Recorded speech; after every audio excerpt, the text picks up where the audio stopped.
Amir Hamza அப்படிங்கிற ஒரு சுதந்திர போராட்ட தியாகி.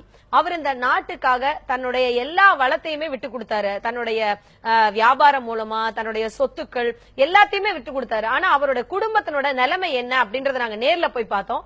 அது தொடர்பான ஒரு பதிவு இருக்கு, அதை நாம இப்ப பார்க்கலாம். நேதாஜியோட சுதந்திர பணிக்கு தன்னோட காசு பணத்தை எல்லாத்தையும் கொடுத்துட்டு நேதாஜி தனக்கு வழங்கிய சட்ட துணியை மட்டும் தன்னுடைய இறுதி காலம் வரைக்கும் பாதுகாத்துட்டு வந்தவர் தான் சுதந்திர போராட்ட தியாகி எம். அமீர் ஹம்சா. ராமநாதபுரம் மாவட்டம் மேலை கொடுங்கலூர் கிராமத்தை சேர்ந்த வைர வியாபாரியான இவரு நாட்டு விடுதலைக்காக இந்திய தேசிய ராணுவத்துக்கு 1000 ஏக்கர் நிலம், 10,000 சவரன் தங்கம், நேதாஜியோட எடைக்கு எடை தங்கம்னு கோடிக்கணக்குல கொடையா கொடுத்தாரு. சுதந்திர போராட்டத்துக்காக தன்னுடைய இளமையையும் செல்வங்களையும் நாட்டுக்காகவே அர்ப்பணித்த இவர் கடந்த ஜனவரி 3ஆம் தேதி மறைஞ்சாரு. அமீர் ஹம்சாவோட இறுதி காலங்கள் வீட்டு வாடகை கூட கொடுக்க முடியாம கஷ்டத்துல தான் கழிஞ்சது.